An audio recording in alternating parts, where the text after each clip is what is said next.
लेकिन वक्त की मर्यादा है, अगले 15-20 मिनट में हमको ये प्रोग्राम समाप्त भी करना है। मैं अभी कुछ अचीवर्स को यहां पर देख रहा था कि जिन लोगों का सम्मान यहां पर किया गया उनके परिवार के साथ, और जब कुछ अचीवर्स का सम्मान यहां इस मंच पर पूरे परिवार के साथ होता है तो मैं कई बार बड़ा इमोशनल हो जाता हूं, मन बड़ा भावुक हो जाता है कि किस तरीके से जिंदगियां बदल रही हैं, किस तरीके से, क्योंकि उनके संघर्ष को मैंने बहुत करीब से देखा है। कई सारे लोग जो आज यहां मंच पर रॉयल्टी अचीवर के रूप में सम्मानित हुए, कई सारे साथी जो टेक्निकल अचीवर के रूप में सम्मानित हुए, मैंने बहुत करीब से उनके संघर्ष को देखा है कि किस कदर जब आरसीएम की शुरुआत उन्होंने की थी तो चैलेंजेस का सामना किया था, जिंदगी में कितना दर्द था, कितनी तकलीफें थी, मगर आंखों में एक सपना था, अपने परिवार की खुशियों का सपना, अपने परिवार के सपनों को पूरा करने का एक सपना, अपने माता पिता को सम्मान दिलवाने का एक सपना, अपने बच्चों को अच्छे स्कूल में पढ़ाने का एक सपना, गरीबी से बाहर आने का एक सपना, अपनी एक मजबूत कहानी बनाने का सपना। बहुत सारे सपने लेकर वो आरसीएम बिजनेस में आए और आज वो इस मुकाम पर हैं, उनके सपने पूरे हो रहे हैं, और न सिर्फ उनके सपने पूरे हो रहे हैं बल्कि वो माध्यम बन रहे हैं हजारों लोगों के सपनों को पूरा करने के। यस। मैं नमन करता हूं अपने ग्रेट अपलाइन, जिन्हें मैं परमपिता परमात्मा और अपने माँ बाप के बाद पूजता हूं, आदरणीय पीके देवांगन जी। वाओ। उन्होंने मुझे ये बिजनेस दिया, इस काबिल समझा कि मैं अपनी जिंदगी को इस आरसीएम बिजनेस के जरिए बदल सकता हूं, इसलिए हमेशा मैं उनको याद करता रहूंगा। मेरा पूरा परिवार उनका हमेशा ऋणी रहेगा। मैं शुक्रिया अदा करना चाहता हूं रत्नेश जैन जी का, जिन्होंने मात्र 19-20 साल की उम्र में इस बिजनेस को देखा और उस छोटी सी उम्र में उन्होंने इस बिजनेस के भविष्य को पहचान लिया, इस बिजनेस के आने वाले कल को पहचान लिया। आरसीएम बिजनेस कितना बड़ा होने वाला है ये बहुत पहले उन्होंने पहचाना। एक बार मैं चाहूंगा उनका हम धन्यवाद अदा करें। शुक्रिया, शुक्रिया सर। शुक्रिया आप सभी का कि आज आप यहां हैं इस हॉल में। इस हॉल में आपका यहां होना इस बात का सूचक है कि आप अपनी जिंदगी में कुछ बड़ा करना चाहते हैं। आपका यहां होना इस बात का सूचक है कि आप कॉम्प्रोमाइज की जिंदगी ना जीना चाहते हैं, ना अपने परिवार को जिंदगी में जीते हुए देखना चाहते हैं। जब तक हमारे पास पावर नहीं है, जब तक हमारे पास शक्ति नहीं है, हमारी जिंदगी का कोई मोल नहीं है। कार्ल मार्क्स से कुछ मजदूरों ने यह पूछा कि सर क्यों हम दबी कुचली जिंदगी जीते हैं, क्यों ऐसा होता है कि बार बार हमें दबाया जाता है, हमारा कोई सम्मान नहीं करता, हमारे सपने पूरे नहीं होते, क्यों हम ऐसी निम्न स्तर की जिंदगी जीने के लिए मजबूर, आखिर क्यों? तो कार्ल मार्क्स ने कहा वो इसलिए क्योंकि तुम्हारे पास पावर नहीं है, तुम्हारे पास शक्ति नहीं है। तो मजदूरों ने कहा तो ऐसा कब तक चलेगा? क्या हमारी जिंदगी बदल नहीं सकती? क्या हमारी जिंदगी में कोई परिवर्तन आ नहीं सकता? तो कार्ल मार्क्स ने कहा बिल्कुल आ सकता है, लेकिन उसके लिए तुम्हें शक्ति हासिल करनी होगी, तुम्हें पावर हासिल करनी होगी। और उसके बाद कम्युनिज्म का जन्म हुआ, वो सारा इतिहास आप जानते हैं, मगर मैं आपसे केवल इतना कहना चाहता हूं कि यदि आप वाकई में कमजोर जिंदगी जीना नहीं चाहते, शक्तिशाली बनकर जीवन जीना चाहते हैं, तो स्वागत है आपका आरसीएम बिजनेस में। यह बिजनेस पावर हासिल करने का बिजनेस है। यह बिजनेस समाज में सिर उठाकर जीने का मौका हासिल करने का बिजनेस है। यह बिजनेस पीढ़ियों की गरीबी को खत्म करने का और अमीरी की एक नई शुरुआत करने का बिजनेस है। एक नई शुरुआत, एक नई शुरुआत। ये सामान्य बिजनेस नहीं है, ये एक मिशन है, ये एक आंदोलन है।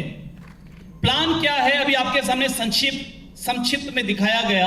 कुछ नए साथी हैं तो जरूर आज जिनके साथ आप आए हैं उनके साथ बैठ करके ये प्लान देखिएगा। मैं आपको आज यहां पर बिजनेस का प्लान नहीं दिखाऊंगा, वक्त की मर्यादा है, मगर मैं आपसे सिर्फ इतना कहना चाहूंगा कि अगर अपने परिवार को सही मायने में आप सुरक्षा प्रदान करना चाहते हैं, एक बेहतरीन सम्मानजनक जिंदगी देना चाहते हैं, तो ये मौका आपके सामने है। मैं हैदराबाद में था अभी। हैदराबाद में जिस टैक्सी में मैं था, मैंने टैक्सी ड्राइवर से पूछा, क्योंकि हम तो हमेशा प्रोस्पेक्टिंग मोड पे होते हैं। हम हमेशा हर व्यक्ति जो भी हमारे सामने आता है उस व्यक्ति के साथ बात करते हैं, टटोलते हैं कि क्या उसके भी मन में कोई सपने हैं जिसको वो पूरा करना चाहता है। मैं कई बार इतना खुश हो जाता हूं कि परमात्मा ने कितनी ताकत दी है कि हम सब हजारों लोगों की जिंदगी को बदलने का उनको मौका दे सकते हैं, उनको माध्यम दे सकते हैं। अब तक हम खुद अपनी जिंदगी बदल नहीं पा रहे थे, मगर आरसीएम बिजनेस में आने के बाद हमारे पास दूसरों के जीवन को बदलने का एक मौका है। तो मैंने उस टैक्सी ड्राइवर से पूछा कि जब कोविड-19 का पीरियड था, कोविड-19 का समय चल रहा था, तो उस वक्त तुम्हारा धंधा कैसा चल रहा था? उसने कहा, सर क्या धंधा चल रहा था, धंधा तो बंद था। हम गांव जाकर के रह रहे थे और हम 3 भाई हैं, छोटा सा खेत है, उसी में हम लोग जैसे तैसे काम चला रहे थे, क्योंकि कोविड-19 के समय में तो हमारा सारा काम बंद था, मेरे भाइयों का भी सारा काम बंद था। तो मैंने कहा अभी क्या स्थिति है?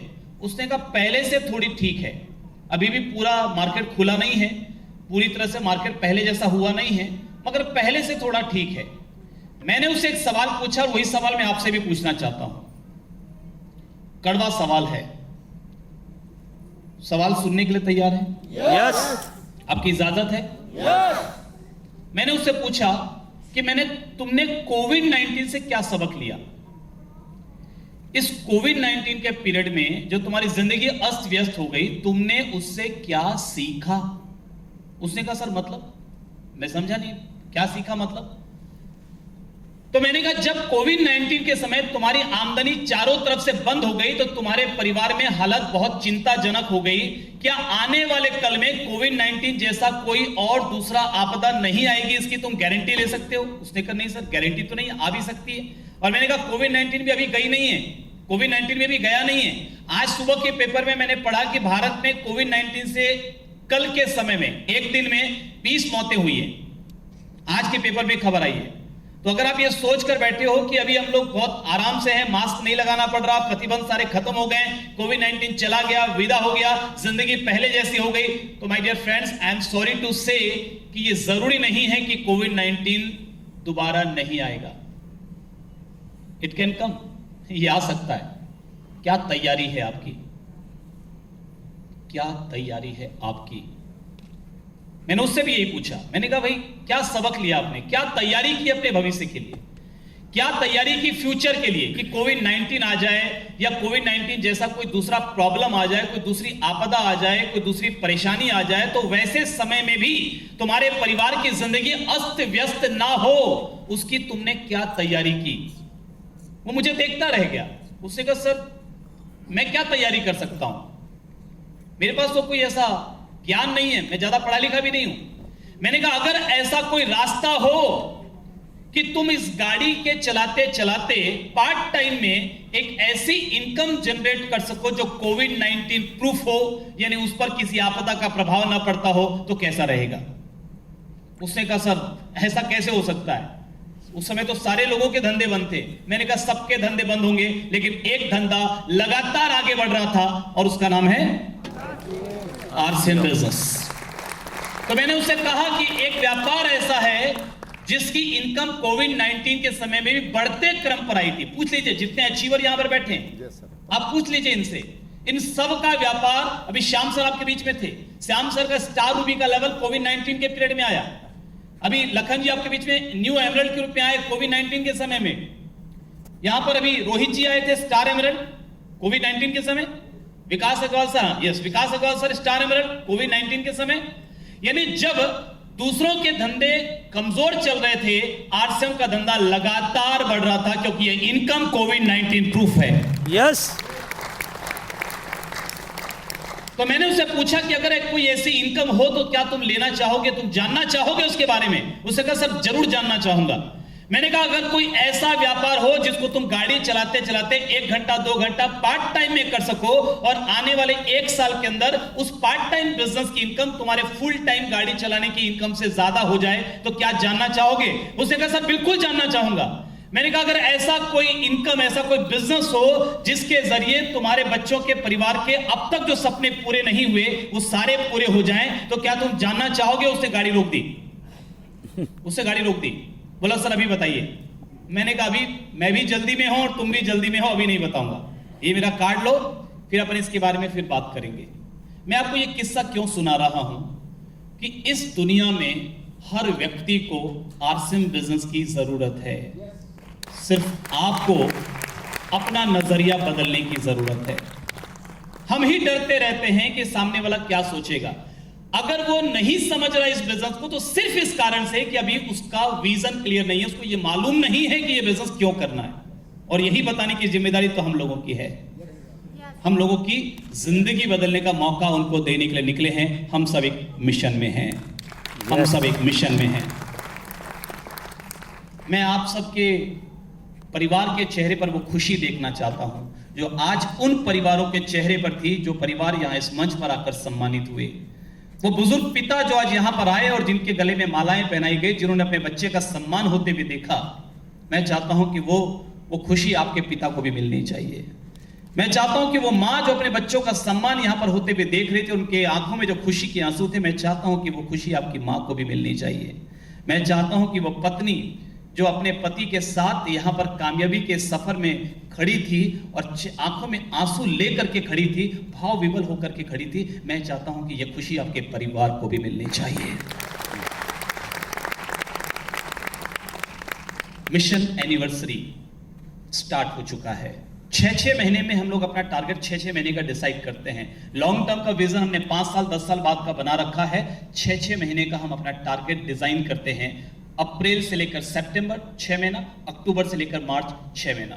तो एक 6 महीना गुजर चुका है, अगला 6 महीना अप्रैल से सितंबर, ये एक मिशन एनिवर्सरी, क्योंकि नवंबर में हम आरसीएम बिजनेस की 23वीं सालगिरह पूरे हिंदुस्तान में हजारों लोगों के बीच में, हिंदुस्तान के सभी लोगों के बीच में जो टॉप लीडर्स हैं उनके बीच में बहुत धूमधाम से सेलिब्रेट करने जा रहे हैं। और ये प्रोग्राम जो आज रायपुर में हुआ, ये प्रोग्राम अभी छत्तीसगढ़ के और भी कई शहरों में, उमरकोट में, मलकानगिरी में, कोंडागांव में, जगदलपुर में इसी महीने होने वाला है। और ऐसा एक बड़ा प्रोग्राम, शायद इससे भी बड़ा प्रोग्राम रायपुर में अक्टूबर महीने में फिर होने वाला है। कितने लोग आज ये कमिटमेंट लेते हैं कि सर उस प्रोग्राम में हम न्यू पिन के साथ वहां मंच पर अपने परिवार को लेकर के मौजूद होंगे? पक्का है ये वादा? पक्का है ये इरादा?